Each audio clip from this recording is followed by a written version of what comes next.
A very good evening to all and welcome to my channel Inspire Pharma। आज हम बात करने वाले हैं एक अनदर डिसीज के बारे में। आज हम बात करने वाले हैं माइग्रेन डिसऑर्डर और माइग्रेन डिसीज के बारे में। सबसे पहले आज हम इस वीडियो में ये बात करेंगे कि माइग्रेन हेडेक जो रहता है वो एक्चुअली में होता क्या है और उसमें अगर किसी पेशेंट को माइग्रेन हेडेक है तो उस पेशेंट में क्या क्या सिम्टम्स हो सकते हैं। सो फर्स्ट ऑफ ऑल हम जानते हैं कि हेडेक जो है that is a common thing जो किसी भी पेशेंट को किसी भी इंसान को नॉर्मल डेली लाइफ में हो सकती है और हम सभी ने अपने नॉर्मल लाइफ में कभी ना कभी हेडेक को एक्सपीरियंस किया होगा। जो हेडेक रहता है that is of two types. हम जो होते हैं हेडेक को दो तरह क्लासिफाई कर सकते हैं, एक होता है प्राइमरी हेडेक और एक होता है सेकेंडरी हेडेक। प्राइमरी हेडेक का मतलब क्या है कि जिसमें पेशेंट को अगर पेशेंट कुछ एक्सेसिव स्ट्रेस में है या कुछ वो डेली अपना जो काम है उसने काफी एक दिन पर्टिकुलर डे में काफी काम किया है जिसकी वजह से उसको काफी फटीगनेस और उसको हेडेक होने लगती है या लैक ऑफ स्लीप, उस पेशेंट ने प्रॉपर स्लीप नहीं ली है और या उसने कोई अपना एक पर्टिकुलर टाइम पीरियड का खाना स्किप कर दिया, तो उन सभी रीजंस की वजह से उस पेशेंट को हेडेक हो जाती है जो कि एक नॉर्मल चीज है और जब वो बंदा रेस्ट करेगा तो उसकी जो हेडेक है वो चली जाती है। बट सेकेंडरी हेडेक में क्या रहता है कि अगर वो हेडेक जो है more than the 6 to 7 hours और more than the 1 day 2 days और 3 डेज तक वो हेडेक अगर आपको बार बार हो रही है तो that can be because of some diseases. मतलब वो ऐसा नहीं है कि वो नॉर्मल आपकी किसी भी डेली एक्टिविटी की वजह से नहीं है, उस कंडीशन में ऐसा हो सकता है कि आपको you are suffering from the certain other diseases जिसकी वजह से आपको वो हेडेक हो रही है। And one of the cause behind such type of headache is the migraine.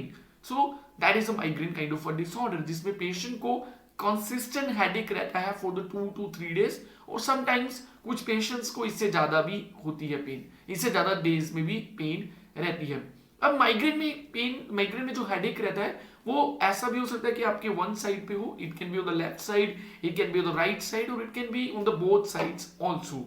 सो अगर हम बात करें कि ऐसा what actually happens in the migraine pain, so अगर हम माइग्रेन के पीछे की कहानी को देखें तो एक्चुअली में पता है कि हमारे ब्रेन में नर्व्स रहती हैं जिससे मतलब कि हिंदी में जो नॉर्मल लोग होते हैं उसे नसों का नाम देते हैं और बोला भी जाता है कि जब पेशेंट को माइग्रेन हेडेक होती है तो उसकी नसें फटने का चांसेस भी रहते हैं। बट एक्चुअली में वी नो दैट अगर हम साइंटिफिक लैंग्वेज में बात करें तो नर्व्स जो है वो nerves are those part of the nervous system जो हमारी बॉडी को वेरियस पार्ट्स को सिग्नल पहुंचाती हैं। जो भी हम काम करने वाले हैं उसके जो भी हमें सिग्नल चाहिए वो नर्व्स से ही हमारी बॉडी के वेरियस पार्ट्स को पहुंचता है।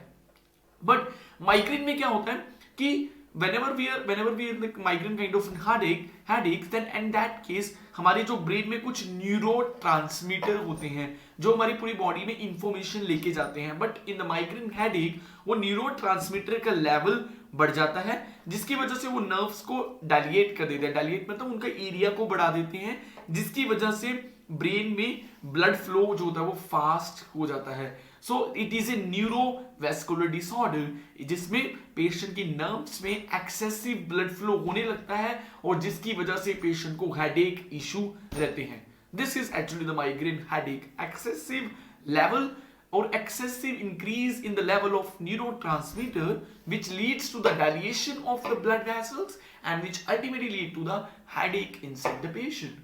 Okay, so this is a migraine headache. If we talk about the certain symptoms of the migraine headache, one symptom is a headache which is मैंने पहले बताया कि जो 2 दिन या 3 दिन आपको वो रह सकती है।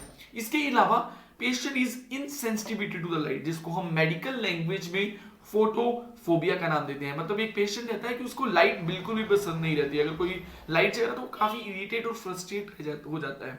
ठीक है, दूसरा साउंड फोबिया, उस पेशेंट को एक्सेसिव साउंड भी पसंद नहीं होती है जो पेशेंट माइग्रेन हेडेक से सफर कर रहा होता है। इसके अलावा पेशेंट को वॉमिटिंग्स के भी चांसेस रह सकते हैं, पेशेंट को बार बार वॉमिटिंग्स भी हो सकती हैं when a patient is suffering from the migraine headache। उसका नाक बंद रह सकता है, this is another kind of characteristic symptom in the patient। Okay, so these are the certain symptoms or mood swings, yes, that can also be the happens when the patient suffer from the migraine kind of a headache। ठीक है, सो इस video में मैंने ये बताया कि migraine headache होता क्या है, इसके क्या क्या कैरेक्टरिस्टिक सिम्टम है। अपनी नेक्स्ट वीडियो में माइग्रेन की सीरीज बनाएंगे जिसमें हम बात करेंगे कि what actually are the causes and what actually are the trigger factors for the migraine। कौन कौन से ऐसी फैक्टर्स हैं जो माइग्रेन हेडेक को बढ़ा सकते हैं, क्या क्या कॉजेज हैं, फिर हम बात करेंगे एंड में ट्रीटमेंट स्ट्रेटेजीज। आई होप आपको माइग्रेन हेडेक के बारे में थोड़ी सी इंफॉर्मेशन मिली होगी। अगर इंफॉर्मेशन अच्छी लगी हो तो keep like, share and subscribe my official YouTube channel. I hope I am up to your expectations. Thank you so much. Keep supporting Inspire Pharma.